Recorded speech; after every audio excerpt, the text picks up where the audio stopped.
বাংলাদেশের রাজনৈতিক অঙ্গন এক অদ্ভুত টানাপোড়েনের মধ্যে আছে। একদিকে অন্তর্বর্তী সরকারের ১ বছরে জনগণের আশা জাগানোর বদলে হতাশা ছড়িয়ে পড়েছে। অন্যদিকে রাজনৈতিক মাঠে যেন নতুন করে ফিরে আসার আলাপ আলোচনা উঠে এসেছে শেখ হাসিনার নাম। বিএনপির অস্বস্তি, আওয়ামী লীগকে ঘিরে পুলিশি তৎপরতা এবং সরকারের অভ্যন্তরীণ নীতি, শীর্ষ পদস্থদের প্রকাশ্যে সংশয় সব মিলিয়ে তৈরি হয়েছে এক অস্থির, অনিশ্চিত পরিবেশ। আজ আমরা কথা বলবো সিনিয়র সাংবাদিক এবং রাজনৈতিক বিশ্লেষক আসাদ মাহমুদের সঙ্গে, যিনি দীর্ঘদিন ধরে বাংলাদেশের রাজনীতি এবং আন্তর্জাতিক কূটনীতি নিবিড় পর্যবেক্ষক। জনাব আসাদ মাহমুদ, আপনাকে স্বাগত জানাচ্ছি আজকের এই আয়োজনে এবং আপনি সময় দিয়েছেন এজন্য আপনাকে কৃতজ্ঞতা প্রকাশ করছি। ধন্যবাদ আপনাকে। প্রথমে একটি ঘটনা নিয়ে আপনার পর্যালোচনা শুনতে চাইবো যে আপনি জানেন যে রাজশাহীতে পবা উপজেলায় ২ সন্তান সহ স্বামী স্ত্রীর মরদেহ উদ্ধার করা হয়েছে। মরদেহের পাশে একটি চিরকুট পাওয়া গেছে যাতে ঋণের কথা বলা হয়েছে।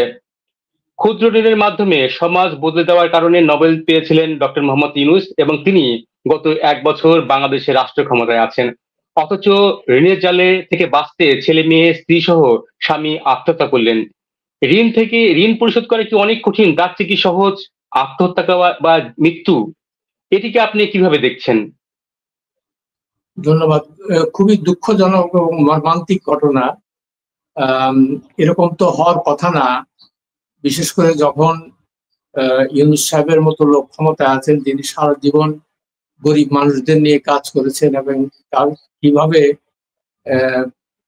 তাদেরকে ক্ষমতায়ন করা যায়, বিশেষ করে নারীর ক্ষমতায়ন, এ ব্যাপারে তো তিনি সর্বক্ষণ খুব সোচ্চার এবং তার কাজকর্ম এগুলো নিয়ে।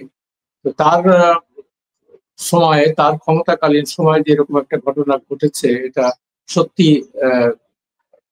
দুর্ভাগ্যজনক এবং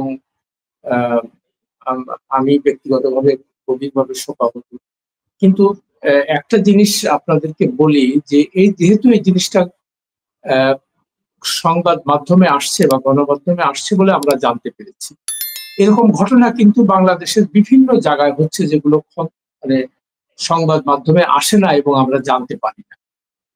বাংলাদেশের যে অবস্থা এখন, দেখেন, কোথাও কোনো কাজকর্ম নাই, বেকারত্ব দিন দিন বেড়েই চলেছে এবং বেড়ে যে চলেছে, এটা আমি বিশেষ করে কিছুদিন আগে আমি বাংলাদেশের উত্তরাঞ্চলে গিয়েছিলাম ভ্রমণে, তারপরে দক্ষিণ দিকে গেলাম।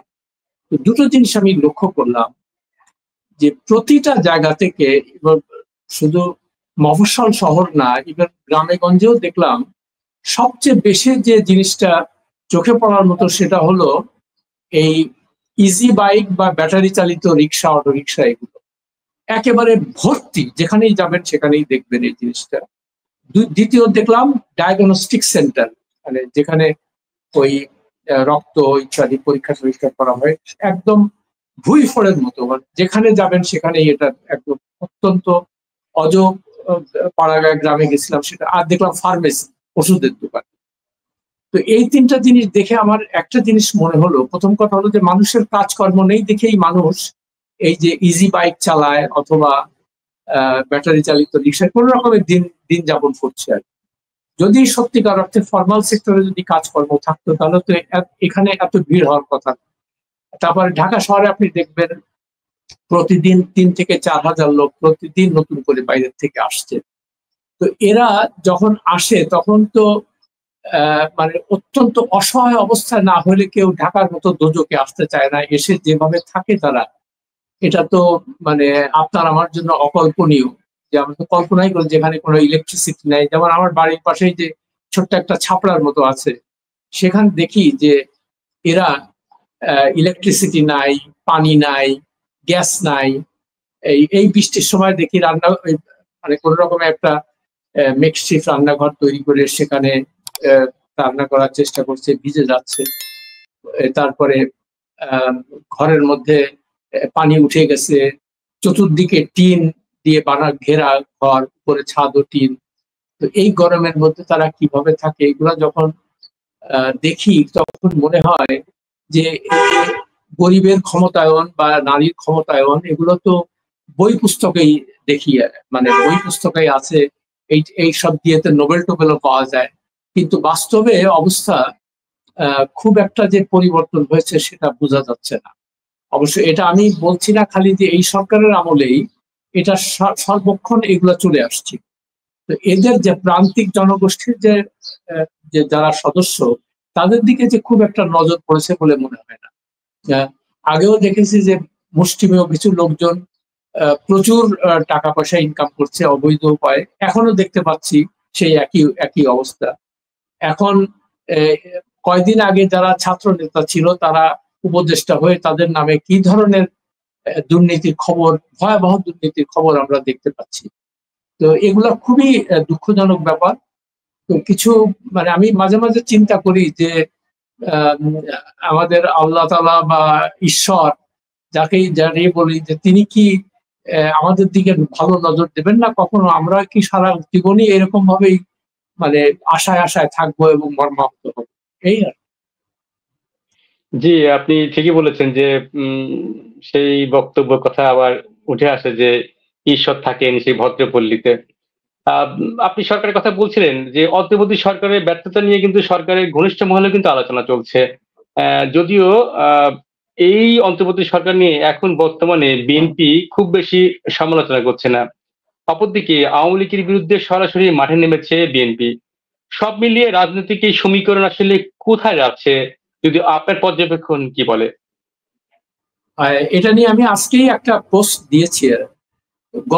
আজকে তো 15ই আগস্ট, একটা জাতীয় মানে আওয়ামী লীগ থাকলে জাতীয় শোক দিবস পালন হতো আমাদের জাতির জনকের। এটা মানে মৃত্যু দিবস, এবং খুব হ্যাঁ শোচনীয় ভাবে তিনি নিহত হয়েছিলেন।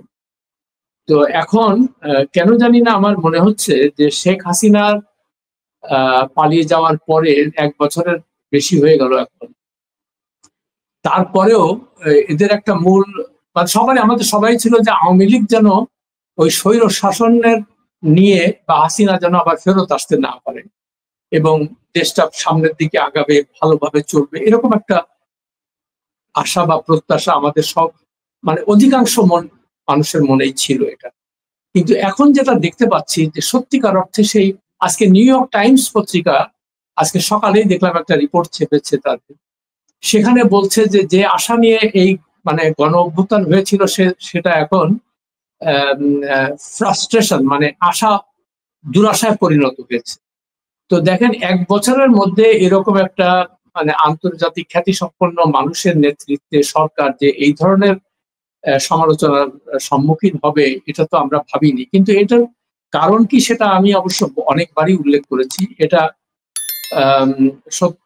মানে আমরা সবাই জানি, বিশেষ করে যারা দেশে থাকি তারা জানি যে এই সরকারের আসার পর থেকে মনে হয়েছে যে এদের যে মূল অগ্রাধিকার যেটা হওয়া উচিত ছিল, অর্থাৎ আইন শৃঙ্খলা ঠিক করা, আর্থিক অবস্থা ঠিক করা, তারপরে সংস্কার মানে মৌলিক যে সংস্কারগুলো যেমন নির্বাচন ব্যবস্থার সংস্কার করা, এদিকে নজর না দিয়ে তারা কোথার থেকে জানি সব এমন কতগুলো জিনিস এনে হাজির করলেন সামনে যেগুলোর সঙ্গে আমরা পরিচিতই ছিলাম না।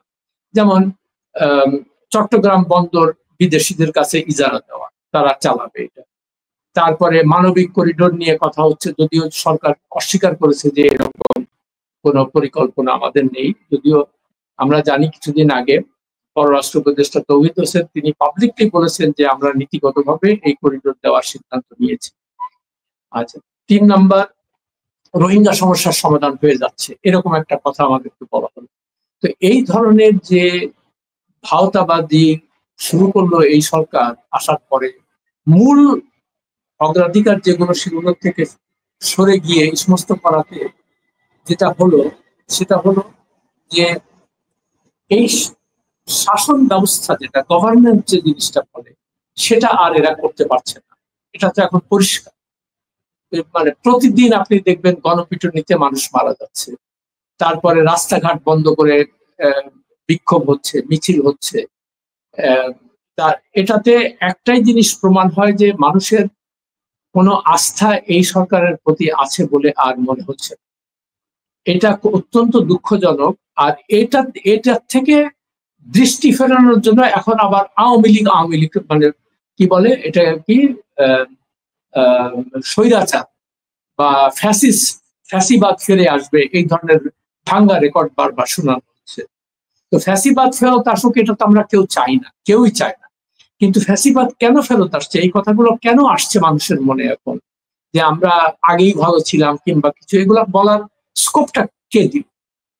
তো আপনি যদি এখন কোন রকম ভুল কাজগুলো না করে আপনি যদি খালি বিদেশে বিদেশে ঘুরে বেড়ান আর মানে কোটি কোটি টাকা সরকারের ব্যয় করেন, জনগণের ট্যাক্সের টাকা ব্যয় করেন, আপনি নিজে 5 তারা হোটেল, তারপরে 10 লক্ষ টাকা আপনি হোটেল ভাড়া দেন প্রতি রাত্রে, তো এগুলো স্বাভাবিকভাবেই মানুষের মনে প্রশ্ন যাচ্ছে যে এই লোকটা কি নিজের আখের গুছাইতে আসছে নাকি দেশের ভালো করার জন্য আসছে। তো এইসব বিভিন্ন কারণে মানুষের মনে এখন একটা বিতৃষ্ণা জন্মে গেছে। শুধু কোনো সাধারণ মানুষ না, যারা এই সরকারের ঘনিষ্ঠ, যারা সুশীল হিসেবে পরিচিত, যেমন দেবপ্রিয় ভট্টাচার্য এখন পাবলিকলি বলছে যে আপনি কি করছেন, কেমন। তারপরে সারা হোসেন যে আইনজীবী, তিনিও বলছেন যে এ কি ব্যাপার, এ তো কোর্টে তো বিচারক তো মানে ভয়ে রায় দিতে পারছে না। তো এরকম একটা অবস্থা সৃষ্টির জন্য কে দায়ী? এখন আপনি তো ফ্যাসিবাদকে দায়ী করতে পারেন না এটার জন্য, ক্ষমতায় তো আপনি, এটা তো আপনার নৈতিক দায়িত্ব এগুলাকে ঠিক করা, আপনি এটা করতে পারেন। এমনকি দেখেন যে ছাত্রদের নিয়ে যে দলটা উনি সৃষ্টি করলেন, তারা অলরেডি মাঠে নেমেছে এবং তাদেরই মধ্যে কেউ কেউ এখন প্রকাশ্যে ইউনূস সাহেবের সমালোচনা করছেন। এদের মধ্যে 2জনের নাম উল্লেখ করি। সামান্থা শারমিন, যিনি একজন মানে প্রথম কাতারের নেত্রী এই এনসিপি বা জাতীয় নাগরিক পার্টি, আর হাসনাত আব্দুল্লাহ।